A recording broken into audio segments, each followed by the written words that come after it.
Subscribe to our channel by clicking the subscribe button. Click the bell button and enjoy the latest uploads from our channel. अस्सलाम वालेकुम नाज़रीन, आपको अपने channel में welcome कहती हूँ। शुरू करती हूँ अल्लाह के नाम से जो बड़ा ही मेहरबान और नहायत ही रहम करने वाला है। अस्सलातु वस्सलामु अलैका या रसूल अल्लाह व अला आलिका व सहाबिका या हबीब अल्लाह।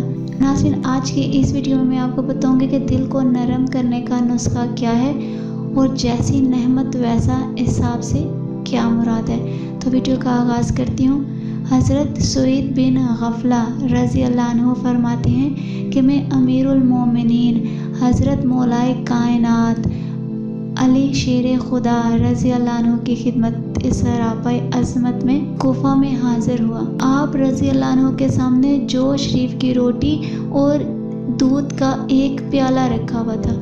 रोटी खुश्क और इस कदर सख्त थी कि कभी अपने हाथों से और कभी घुटने पर रख कर तोड़ते थे। ये देखकर मैंने आप रज़ी अल्लाह अन्हु की कनीज़ फ़िज़ा रज़ी अल्लाह अन्हा से कहा, आपको इन पर तरस नहीं आता? देखिए तो सही, रोटी पर भूसी लगी हुई है, इनके लिए जो शरीफ छान कर नरम रोटी पकाया करे ताकि तोड़ने में मुशक्क़त ना हो। फ़िज़ा रज़ी अल्लाह अन्हा ने जवाब दिया, अमीरुल मोमिनीन रज़ी अल्लाह अन्हु ने हमसे अहद लिया है कि उनके लिए कभी भी जो शरीफ छान कर ना पकाया जाए। इतने में अमीरुल मोमिनीन रज़ी अल्लाह अन्हु मेरी तरफ मुतवज्जा हुए और फरमाया, है इब्ने गफला, आप इस कनीज़ से क्या फरमा रहे हैं? मैंने जो कुछ कहा था अर्ज़ कर दिया और इल्तिजा की, या अमीरुल मोमिनीन, अब अपनी जान पर रहम फरमाइए और इतनी मुशक्क़त ना उठाइए।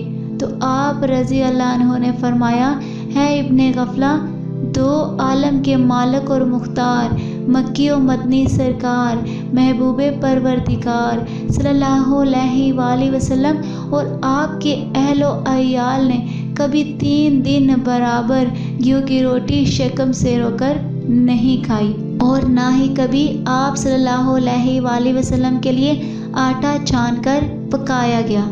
एक दफ़ा मदीना मुनव्वरा में भूख ने बहुत सताया तो मैं मजदूरी के लिए निकला। देखा कि एक औरत मट्टी के ढेलों को जमा करके इनको भिगोना चाहती थी। मैंने इससे फ़ी ढोल 1 खजूर उजरत तय की और 16 ढोल डालकर इस मट्टी को भिगो दिया, यहाँ तक कि मेरे हाथों में छाले पड़ गए। फिर वो खजूरें लेकर मैं हजूर अकरम सल्लल्लाहु अलैहि वसल्लम के हजूर हाज़िर हुआ और सारा वाक़या बयान किया। तो आप सल्लल्लाहु अलैहि वसल्लम ने भी इनमें से कुछ खजूरें तनावल फरमाई। नाज़रीन, अमीरुल मोमिनीन हज़रत मौलाए कायनात शेर खुदा रज़ी अल्लाह अन्हु की सादगी पर हमारी जान कुर्बान हो। इतनी मुशक्क़तें बर्दाश्त करने के बावजूद ज़ुबान पर कभी हरफ़े शिकायत ना लाते।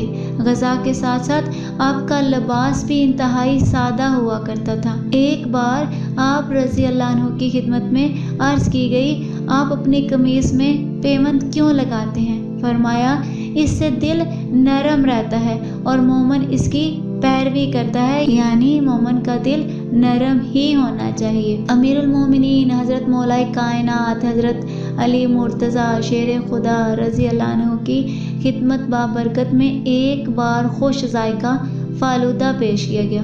फरमाया, इसकी खुशबू, रंग और जायका कितना अच्छा है।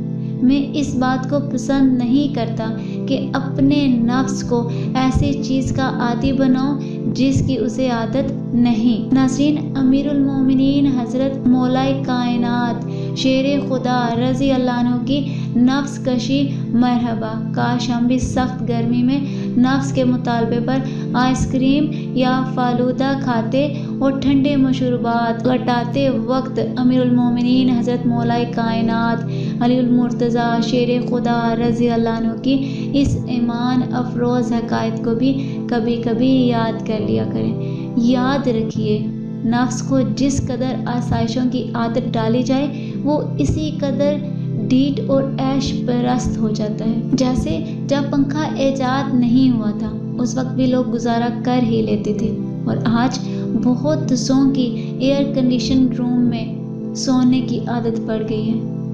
ان کو اب گرمیوں میں اے سی کے بغیر نیند آنا دشوار ہوتا ہے۔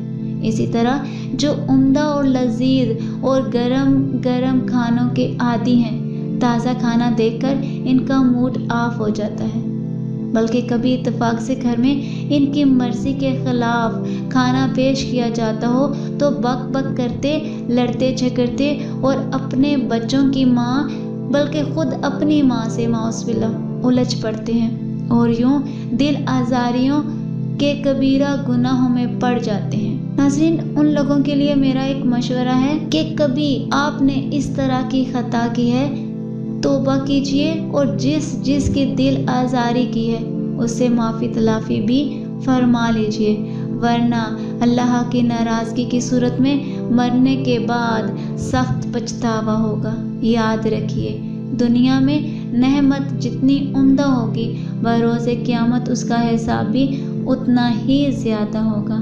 حساب آخرت کے معاملے میں عمدگی کا معیار اپنی اپنی پسند کے اعتبار سے ہوگا۔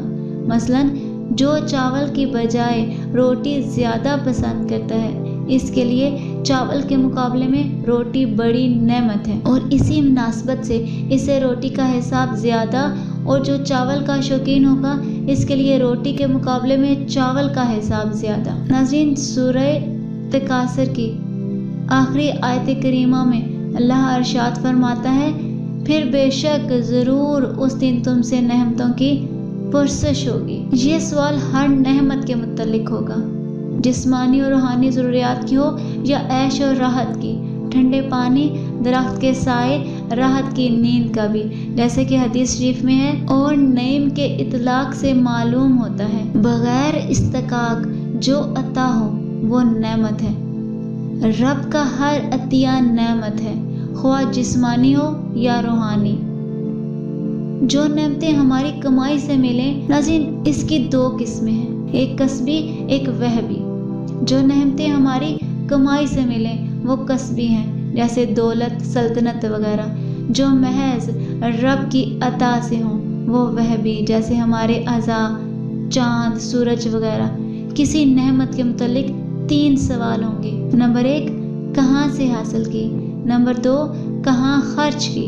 نمبر 3، وہبی نعمتوں کے متعلق آخری 2 سوال ہوں گے۔ ناظرین، پیزوں، پراٹھوں، کبابوں، سموسوں، گرما گرم پکوڑوں، آئس کریموں، ٹھنڈی ٹھنڈی بوتلوں، خوش ذائقہ فالودوں، میٹھے میٹھے مزیدار شربتوں وغیرہ، عمدہ غذاؤں کے شوقینوں، وسیع مکانوں، نت نئے بیش قیمت لباسوں اور ہر طرح کی آسائشوں اور سہولتوں کے طلبگار، مالدار، سرمایہ دار، دنیا میں خوب خوشیاں پانے والوں، اچھی صحت والوں، اقتدار کی ہوس میں بد مست رہنے والوں کے لیے بالخصوص غور و فکر کا مقام ہے۔ حضرت سیدنا فضیل بن عیاض رحمۃ اللہ علیہ فرماتے ہیں، جب دنیا میں کسی کو نعمتوں سے نوازا جاتا ہے تو آخرت میں اس کے 100 حصے کم کر دیے جاتے ہیں، کیونکہ وہاں تو صرف وہی ملے گا جو دنیا میں کمایا ہے۔ لہٰذا انسان کے اختیار میں ہے کہ وہ حصہ آخرت میں کمی کرے یا زیادتی۔ مزید فرمایا، دنیا میں عمدہ لباس اور اچھا کھانا کھانے کی عادت مت ڈالو کہ محشر میں ان چیزوں سے محروم کر دیے جاؤ گے۔ ناظرین، دنیا کی ساری لذتیں بالآخر ختم ہو جائیں گی، کاش مرنے سے پہلے پہلے ہماری حرص کا خاتمہ ہو جائے۔ آج کی اس ویڈیو میں اتنا ہی، دعاؤں میں یاد رکھیے گا، ملتے ہیں اگلی ویڈیو میں، تب تک کے لیے اللہ حافظ۔